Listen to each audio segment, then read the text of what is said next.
అరే నువ్వు తప్పు చేసావరా బెంకిడే బాడకావు ముండా టిష్యూ లెక్క వాడుకుంటున్నారు నన్ను. బతుకు బర్బాద్ అయిపోయింది కాక బర్బాద్ ఇళ్ళకి నీళ్ళు పోయినాయి. కేవలం 116 రూపాయలకే యాపిల్ ఐప్యాడ్ వచ్చింది కాక. షోరూమ్ లో పోతే ఎంత అవుతుంది? 60,000 అడిగిండు. నాకు కోపం వస్తుంది. ఇవన్నీ మాట్లాడలేకపోతున్నా అన్న. నా ఫీలింగ్స్ ఎవరితో చెప్పుకోవాలన్నా నాకు అర్థం కాదే. నాకు ఇవన్నీ మాట్లాడితే జర నిజంగానే బాధ అవుతుంది భయ్యా. ఖరాబైన టైంకి ఈఎంఐ కట్టి తెలుసా 3 నెలలు. Hi guys, welcome to my channel. నా పేరు వచ్చి ఇండియాలో వీడియో చేసి ఏంటి తెలుసా? ట్యాబ్ తీసుకున్నా బ్రో, ఐప్యాడ్ ప్రో తీసుకున్నా 11 ఇంచ్, మళ్ళీ 128 GB ఇంటర్నల్ స్టోరేజ్ ఉన్నది. ఎందుకు తీసుకున్నా తెలిసే ఉంటది మీకు. ఎడిటింగ్ కోసం తీసుకున్నా. ఈ చిన్న ఫోన్ లో ఎడిటింగ్ చేయడానికి అయితే లేదు, అంటే ఇంట్లోనే రికార్డింగ్ ఇంట్లోనే ఎడిటింగ్ అంటే ఏమైతే తెలుసా? మొత్తం బ్యాటరీ పర్సెంట్ తగ్గిపోయింది, సర్వీసింగ్ వచ్చేసింది ఆ బ్యాటరీ. ఇప్పుడు మళ్ళీ బ్యాటరీ వేయించుకోవాలి నేను. అంటే దీనికి పవర్ బ్యాంక్ పెట్టేనే వాడుకుంటున్నా ఫోన్ ని.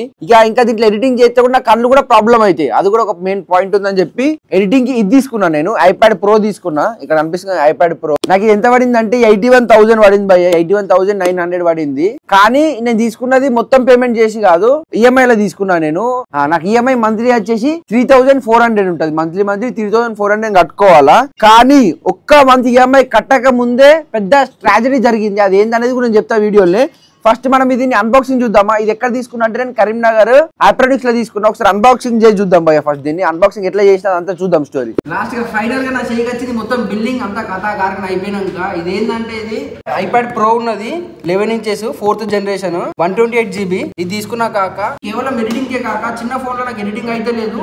ఆన్లైన్ రికార్డింగ్ ఆన్లైన్ ఎడిటింగ్ అంటే నా బ్యాటరీ పర్సెంటేజ్ తగ్గిపోతుంది. మళ్ళీ నా కన్ను కూడా ఖరాబ్ అవుతుంది. ఎందుకంటే చిన్న స్క్రీన్ కదా, నా హెల్త్ కూడా జర ప్రాబ్లం అయిపోతుందని చెప్పి పైసలు పోతే పోని మళ్ళీ ఈఎంఐ కట్టుకోవాలి. నెలకు 3,400 ఈఎంఐ పడుతుంది. కేవలం 116 రూపాయలకే యాపిల్ ఐప్యాడ్ వచ్చింది కాక. యాపిల్ ఐప్యాడ్ ప్రో 11 ఇంచెస్ కేవలం ఎంత? 116 రూపాయలకే. మనం గుల చదివిస్తాం కదా, అత్యుత్ 116 రూపాయలు చదివించింది దేవునికి అంటారు కదా. గట్లా నేను ఇప్పుడు అప్రెంటిస్కి వచ్చి 116 రూపాయలు చదివించి ఇది తీసుకొని పోతున్నా. కానీ డేకి ఒక రోజుగా 116 రూపాయలు కట్టాలా. మొత్తం మంత్కి వచ్చేసి 3,400 చిల్లర అవుతున్నది. ఇది తీసుకున్న మొత్తం బిల్డింగ్ అంతా అయిపోయింది. అంటే దిల్కుష్ ఉన్నా కాక. దిల్కుష్ అంటే దిల్కుష్ ఉన్నా మస్తు కిరాగా అనిపిస్తుంది నాకు. కూడా తెలుసు మా మమ్మీకి మా డాడీకి తెలియదు నేను తీసుకున్నట్టు. ఇక వాళ్ళ దగ్గర వాళ్ళని ఎంత తిడతారో ఏమో నాకు తెలియదు. కానీ చూద్దాం ఇక ఇంటికి పోయినాక. ఓహో, చిన్నది ఓపెన్ చేసిన ఫోను, ఇప్పుడు పెద్దది కూడా ఓపెన్ చేసి వచ్చింది.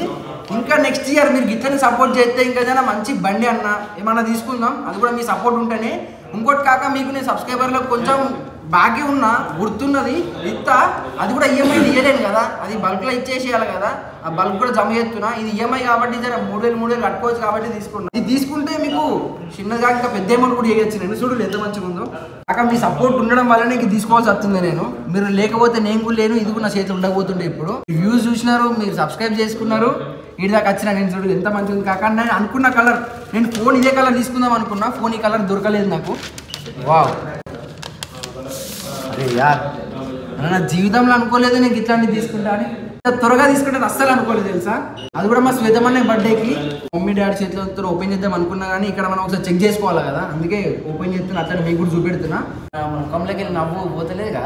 ఎంత దమ్మైనా కానీ మనం పైసలు కట్టాల్సింది. ఇవి కాక మనకు లోపల ఏమేమి వచ్చినట్టు. ఇదేమన్నా ఇది మాన్యువల్ వారంటీ ఉంటుంది అన్న మనకు. ఇది ఒకటి కేబుల్ వచ్చింది, ఇంకోటి అడాప్టర్ వచ్చింది. మన iPad pro 11 inches 4th generation కాక ఫిష్ అయిపోయింది కాక. మనకు అసలు ప్రైస్ చూడు ఇగో 81,900. బతుకు బర్బాద్ అయిపోయింది కాక బర్బాద్. మొత్తం ఇళ్ళకి నీళ్ళు పోయినాయి.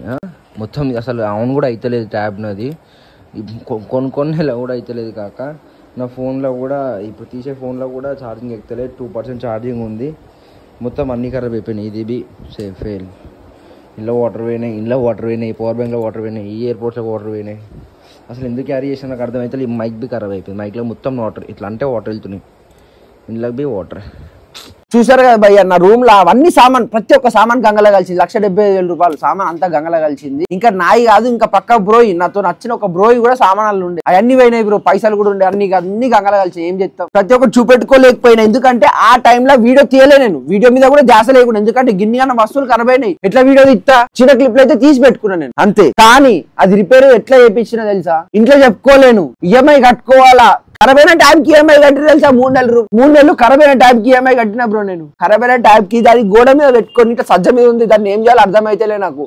కానీ దానికి ఈఎంఐ కట్టాలా, కట్టకపోతే నా సిబిల్ తగ్గిపోతుంది. అందుకనే గోడ మీద ట్యాబ్ కూడా ఈఎంఐ కట్టిన. నాకు ఇవన్నీ మాట్లాడితే జర నిజంగానే బాధ అవుతుంది భయ్య. దీంతో పాటు నా బండి సిచ్యువేషన్ మీకు కూడా తెలుసు. నా బండి వీడియో కూడా నెక్స్ట్ పెడతా ఏందనేది, అంత ఇంత క్లారిటీ అనేది. భయ్య మీది చూస్తే మంచిగా కనబడుతున్నా కావచ్చు, లోపల ఎన్ని బాధలు నేను తెలుసా. ఈ వస్తువుల బాధలు కాదు, ఇంకా చిన్న అత్తరు కదా చిల్లరా అలా గురించి కూడా ఏం మాట్లాడాలో నాకు అర్థమైతే లేదు భయ్య. ఒక టిష్యూనా నాకు అర్థం కాదు, టిష్యూలాగా వాడతారా నన్ను, ఇంత గలీజ్గా వాడుకుంటారా?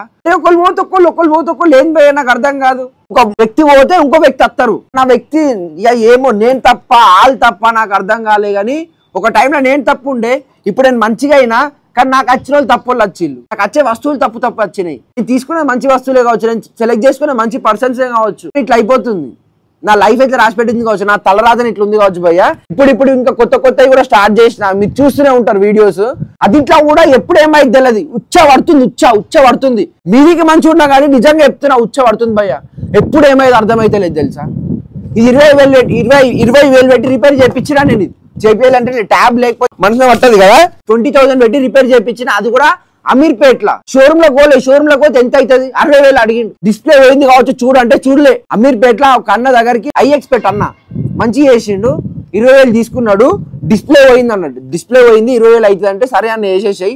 60,000 కాడ 20,000 ఎంత తగ్గింది, 40,000 ఒకసారి తగ్గితే ఖుషి అయ్యా. నాకు జర బాగా తగ్గింది. ఆ 20,000 కూడా నాకు తెలిసి ఎట్లా కట్టుకున్నాను భయ్య. వీటి గురించి కూడా చెప్పలేను, మొత్తం బాధలు చెప్తే మంచిగా ఉండదు భయ్య. ఇగో ఇప్పటికి మళ్ళీ ఏమైందంటే ఇంకొకటి కొత్తది వచ్చింది. ఇది పోయినాక ఇంకోటి నా లైఫ్ లో మళ్ళీ ఒక కొత్తది వచ్చింది. అదొక వస్తువు కాదు, ఒక మనిషి ఈ ట్యాబ్ మీద చూపెట్టిన. మళ్ళా ట్యాబ్ రిపేర్ చేయించుకున్న తర్వాత కూడా ఆ కోపం ట్యాబ్ మీద చూపెట్టినాను. చూడండి భయ్య, నాకు ఆచారం ఏంటంటే ఇది చూడాలి, ఇదంతా పలిగిపోయింది, మళ్ళీ పలిగిపోయింది. ఇప్పుడు ఇది వర్కింగ్ కండిషన్ లో ఉంది కానీ పలిగిపోయింది. ఈ పలిగిపోయింది కూడా ఇప్పుడు ఎంత అవుతుంది తెలుసా, మళ్ళా 7,000-8,000 అవుతుంది అంటున్నారు. అంటే పైన డిస్ప్లే పలగలేదు, డిస్ప్లే పైన గ్లాస్ ఏదో ఉంటుందంట, ఆ గ్లాస్ పలిగిందంట. కాక ఇట్లున్నదే, ఇది ఒక్కటని కాదు ఇంకోటి చూపెట్టాలా. మళ్ళీ నేను రీసెంట్ గానే అయింది, బండి పైకి వెళ్ళిన ఫోన్ కింద పడింది, ఇది కూడా రీసెంట్ గానే అయింది. అసలు నాకే ఎందుకు ఇట్లా అయితే అర్థమైతే లేదు. టిష్యూ లెక్క వాడుకుంటున్నారు నన్ను, టిష్యూ లెక్క యూజ్ చేసుకుంటున్నారు. ఫీలింగ్స్ కి వాల్యూ లేదు ఎవరి దగ్గర, ఎవరికి అసలు వాల్యూ ఇస్తారా? మనుషులు ఫీలింగ్స్ కి వాల్యూ ఇస్తారా భయ్య? ఒక్కళ్ళకు కొంచెం ఇంపార్టెన్స్ ఇచ్చినామంటే ఆ ఇంపార్టెన్స్ కి కొంచెమన్నా మనకు రెస్పెక్ట్ ఉండాలి. అరే నేను ఎందుకు నీకు అంత ఇంపార్టెన్స్ ఇస్తున్నాను, నాకు అంత ఎందుకు, నాకు కోపం వస్తుంది. ఇవన్నీ మాట్లాడలేకపోతున్నా, నా ఫీలింగ్స్ ఎవరితో చెప్పుకోవాలన్నా నాకు అర్థం కాదే. నాకు కోపం వస్తుంది, ఇవన్నీ మాట్లాడలేకపోతున్నా, నా ఫీలింగ్స్ ఎవరితో చెప్పుకోవాలన్నా నాకు అర్థం కాదే.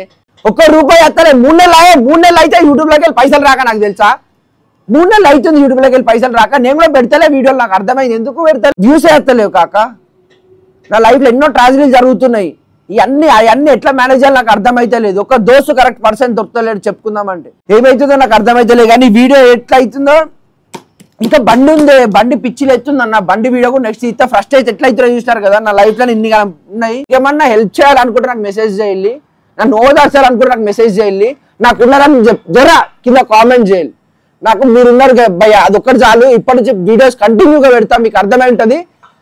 ఇప్పటి నుంచి కంటిన్యూగా పెడతా చూడాలి వీడియోలు. జర్రా సపోర్ట్ చేయాలి భయ్య, నేను ఇంకేం అడుగుతలేం. మీ సపోర్ట్ ఉంది అనుకోవాలి, నాకు పక్కల సపోర్ట్ అవసరం లేదు. నాకు ఇంకొకరితో వాళ్ళతో మాట్లాడే అవసరం లేదు. మీతోనే మాట్లాడతా, కెమెరాతోనే మాట్లాడతా. జర్రా ప్లీజ్ నా ఛానల్ని సబ్స్క్రైబ్ చేసుకోవాలి, కింద కామెంట్ చేయాలి, నీకు నేను ఉన్నా అన్న, నీకు నేను ఉన్నా తమ్ముడు అని ఒక్క కామెంట్ అడుగుతున్నా. చూశారు కదా ట్యాబ్ అయితే ఇట్లా అయిపోయింది. 1 మిలియన్ 2 మిలియన్ రీచ్ పోయినాయి నా యూట్యూబ్ షార్ట్స్ కొన్ని అట్లా రీచ్ పోయినాయి. ఆ షార్ట్స్కి ఎంత మనీ వచ్చినాయి అనేది నేను షార్ట్స్లో పెడతా, అది కూడా చూడండి. కొంచెం నా ఛానల్ సబ్స్క్రైబ్ చేసుకోండి. ఇప్పటి నుంచి యాక్టివ్గా ఉంటాను. నేను చెప్పిన అన్ని నెరవేరుస్తాను. నేను చెప్పిన నా నోట్తో మాటలు ఏవైతే చెప్పినా యూట్యూబ్లో అవన్నీ పక్క నేను చేసి చూపిస్తాను భయ్య. ఇంకేం చెప్పాలి కూడా అర్థమైతే లేదు కాక. సారీ, ఏమైనా తప్పులు చేసి ఉంటే కొంచెం క్షమించండి. కింద కామెంట్లు చేసి చెప్పండి, అరే నువ్వు తప్పు చేసావరా బెంకిడే బాడకావు అని చెప్పులు ఏం కాదు, పడతా. కానీ చెప్తే కదా నాకు అర్థమయ్యేది ఏం తప్పులు చేస్తున్నా అనేది. జర్రా కామెంట్ చేయాలి భయ్య. ఉంటా మరి, మళ్ళీ నెక్స్ట్ మళ్ళీ కలుతా. Signing off, bye.